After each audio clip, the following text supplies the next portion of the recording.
Hello， 大家好，欢迎回到外媒看中国，我是安博然。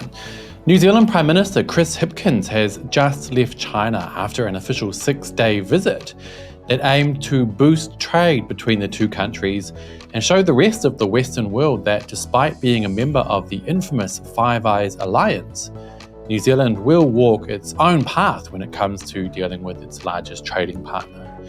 I attended a number of the PM's events here in Shanghai, and we also asked ordinary people on the streets how much they know about my home country.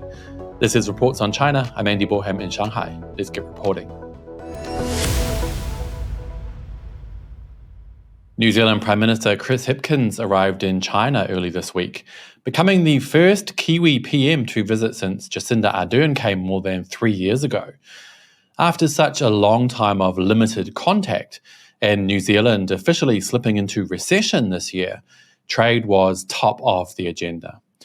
Hipkins came with his Minister of Tourism, Peeni Henare, and his Minister of Agriculture, Damien O'Connor, plus a trade delegation of 29 business leaders.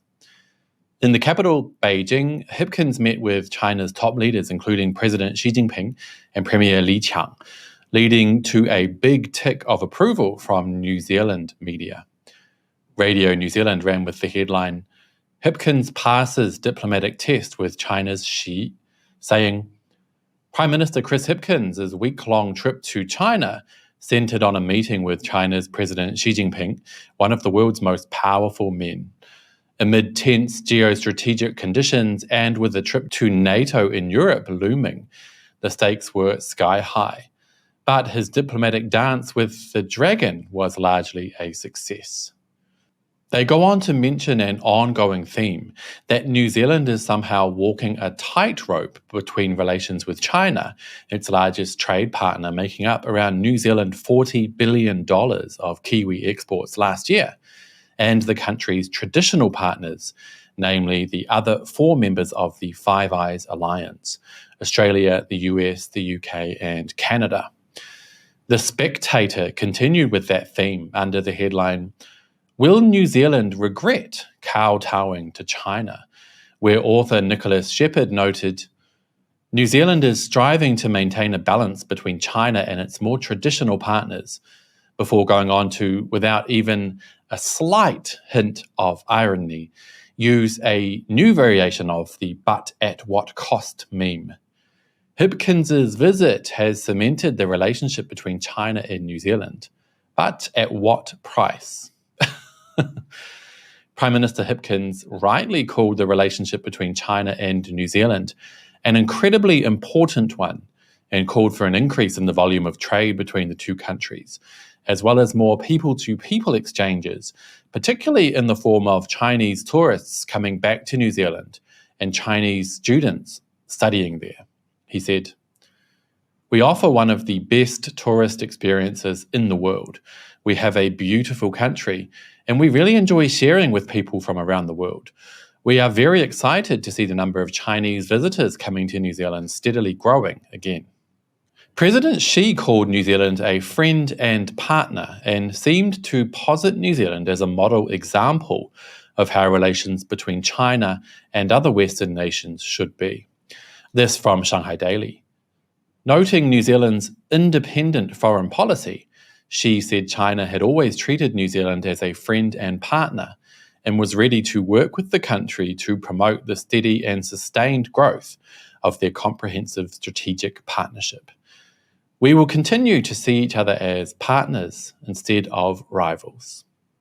While the PM was in Beijing, the two sides signed a joint statement between the People's Republic of China and New Zealand on the comprehensive strategic partnership, which covered a number of areas, including agreeing to build on recent dialogues in the areas of foreign affairs, trade and economics, and defence, re-establishing people-to-people exchanges now that both countries' borders are open, affirming the importance of upholding the rules-based multilateral trading system with the World Trade Organization at its core, highlighting the importance of concrete action to address climate change, and reaffirming their shared commitment to multilateralism.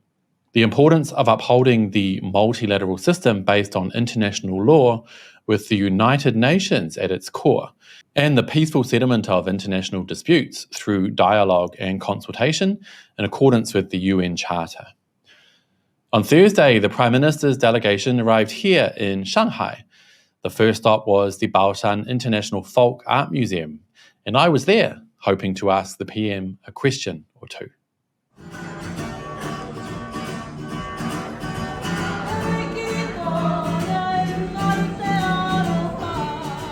Hey you guys, I'm here at the Baoshan International Folk Art Museum, which is about 20 minutes away from Shanghai's Hongqiao Airport. Now that is where New Zealand Prime Minister Hipkins is due to land. Actually, he should have landed by now, so he's going to be on his way here, and then the event will begin, and I'm hoping to ask him a few questions, but I'm not sure. Anyway, let's try our luck.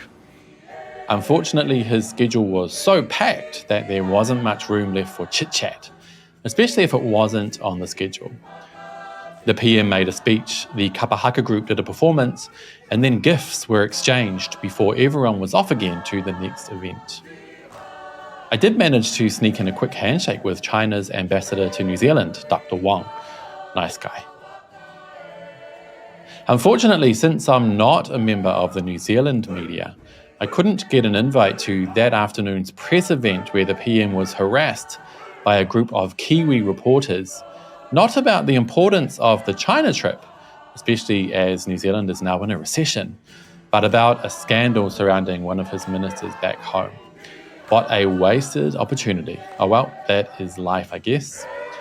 The next morning I found myself bright and early at another event. I arrived just as the PM did, but couldn't really get close enough to ask him a question. This event was publicising the signing of deals between New Zealand companies and Chinese ones. One of the standout products, an ice cream made with New Zealand sheep's milk. Although I was sitting directly behind the Prime Minister for this event, I didn't have the chance to tap him on the shoulder and ask a few questions, unfortunately. But I did have a chat with Dean Hall, a game developer from New Zealand who was part of the PM's business delegation.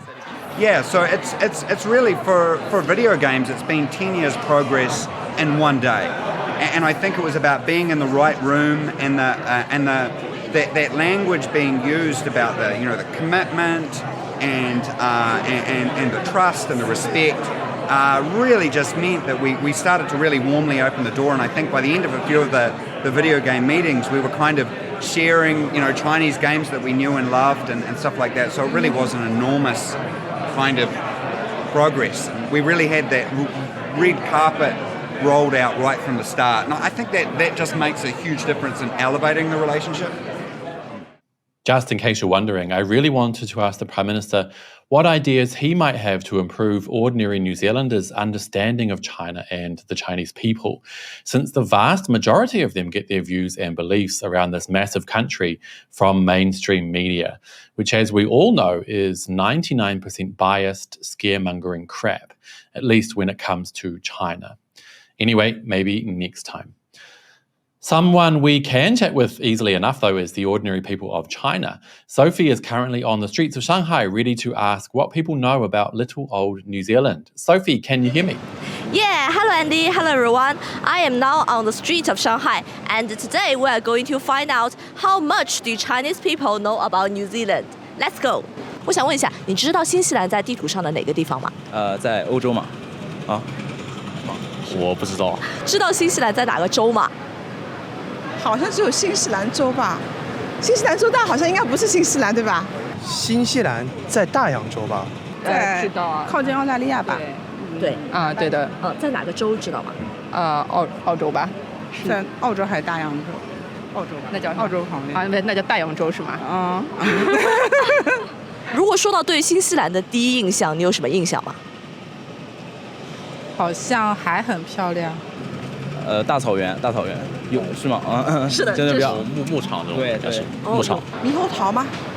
哦，他们都以为新西兰都以为猕猴桃新西兰，但其实猕猴桃是中国的。